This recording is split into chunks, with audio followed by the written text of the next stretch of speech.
Hello everyone, what is going on? I hope you guys are having a great day so far. We need to talk about the Bronny James situation right now. As I'm sure most of you are aware if you keep up with the NBA and haven't been living under the rock for the last week, LeBron James' son, Bronny James, has been drafted by the Los Angeles Lakers. Now who could have predicted this, right? I'm just kidding. Literally everyone in the NBA and anyone who watches the NBA with even a little understanding of the league and how nepotism works could have told you that LeBron James' son was going to end up playing with him one day. But I'm here to tell you that this is absolutely ridiculous. Now, as soon as Bronny got drafted, everyone was coming out talking about how ridiculous this is, but the narrative quickly changed. You had people who work for Yahoo Sports like Donovan James. You had even Adrian Wojnarowski come out saying that nepotism isn't anything new in the NBA and that this shouldn't be a big deal. And now I know nepotism isn't anything new in the NBA, right? You see people like Doc Rivers coaching their son Austin Rivers and all these other players who have brothers or have had fathers who have played in the league before. But I think the big difference that I don't see a lot of people talking about right now is the fact that Bronny James would not have gotten drafted if it weren't for LeBron.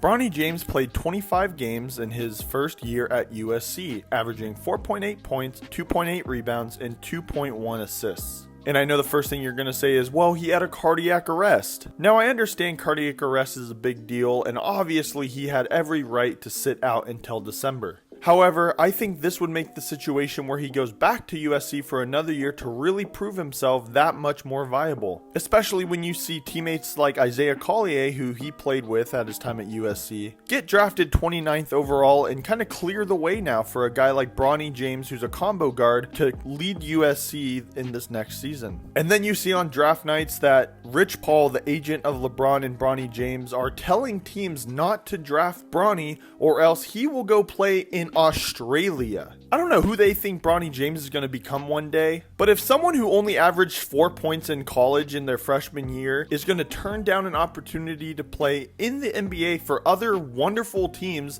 because he won't get to play with his dad is absolutely insane. Not only do you see Bronny James practically forcing his way to the Lakers to play with his dad and getting drafted in the NBA altogether when arguably he should have gone at least one more year at USC, but just think about it, he's taking a draft spot from someone who could have potentially made it in the NBA. If I was one of the 2 or 3 people who could have got drafted but didn't simply because Bronny James did, I would be furious. For example, look at Justin Edwards, a 6'6" forward from the University of Kentucky who averaged 9 points, 3.4 rebounds, and an assist per game. Justin Edwards was even looked at one of the better prospects heading into his freshman season at Kentucky. Now, obviously, he had an underwhelming year, so I'm not arguing for the fact that he should have gone first round. However, he was someone who could have easily been drafted if it weren't for Bronny James taking that draft spot at 55. And so if I was one of those guys, I would be so upset knowing that I had an opportunity to play in the NBA, and I think,